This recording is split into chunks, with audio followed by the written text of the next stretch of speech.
बेटा तुम खड़ी क्यों हो क्लास में? सीट नहीं मिल रही? आगे आ जाओ, थर्ड लाइन में आ जाओ, थर्ड लाइन में बैठा लो बेटा इसको। फिर तेरी बहन को जब कोई कहेगा यहाँ आके बैठ जा, फिर अच्छा लगेगा? थोड़ा लिमिट में रहना चाहिए ना। बैठ जाओ बेटा। चलो अपने देखो, अपने व्यवहार को ऐसा रखो जैसा तुम दूसरे के साथ करो, तुम्हारी बहन के साथ वही होगा।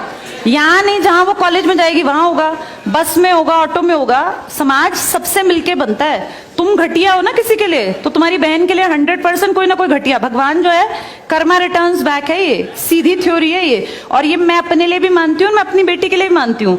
मैं जैसा कर रही हूँ ऐसा ही मेरे साथ होगा, या मेरे घर वालों के साथ। तुम जैसा कर रहे हो ऐसा तुम्हारे भाई बहनों के साथ होगा ही होगा।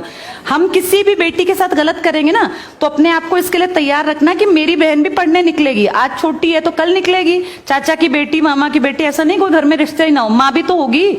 जैसा तुम कर रहे हो ऐसा तुम्हारी माँ के साथ जरूर घटित हुआ होगा।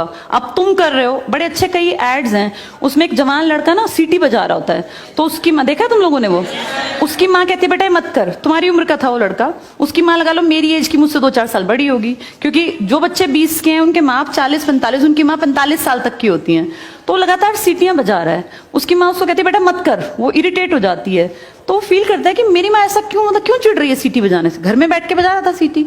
तो उसकी माँ को याद आता है कि जब मैं रोज बस स्टॉप पे जाती हूँ, 45 साल की अधेड़ उम्र की एक औरत, एक घटिया लड़का, मतलब ऐसे नहीं होते बिल्कुल ही घटिया जिनकी परवरिश हो, वो रोज उसको परेशान करता है, उस 45 साल की औरत को। तो उसको फिर फील होता है कि ये मेरा बेटा जो हरकत कर रहा है ये उस लड़के से मेल खाती है। बहुत अच्छा ऐड है, उसका एसेंस बहुत अच्छा निकल के आता है कि एक्सप्लॉयटेशन सिर्फ जवान लड़कियों का नहीं होता। आप गलत कर रहे हो ना, कोई आपकी माँ के साथ, आपकी बहन के साथ कहीं ना कहीं कोई गलत करेगा फिर। इसलिए समाज को अच्छा बनाओ, क्लास को ऐसा बनाओ, कोई लड़की वहां से अगर आ रही है और तुम कह रहे हो यहाँ आ जा, तो ये ठीक है। ये अपने आप सोच के देखो, ये हमारी परवरिश को भी दिखाता है कि हमारी परवरिश कैसी माँ ने की है।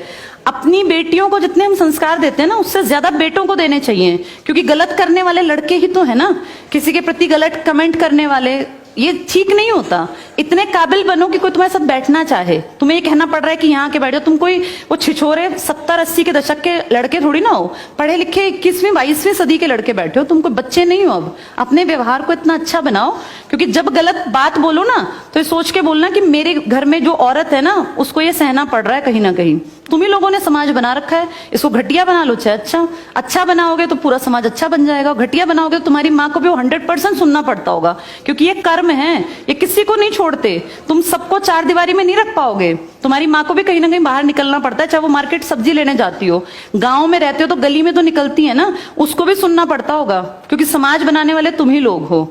तो ये ध्यान रखो सबको कि भाई किसी को हमारे किसी भी कमेंट से बुरा ना लगे, और इनको अलग मत समझो। जैसी तुम्हारी बहनें ऐसी ही ये हैं। पसंद आना कोई अलग बात होती है, पर व्यवहार अच्छा रखना चाहिए। तुम्हारी परवरिश अच्छी माने की है, कम से कम ये दिखा के चलना।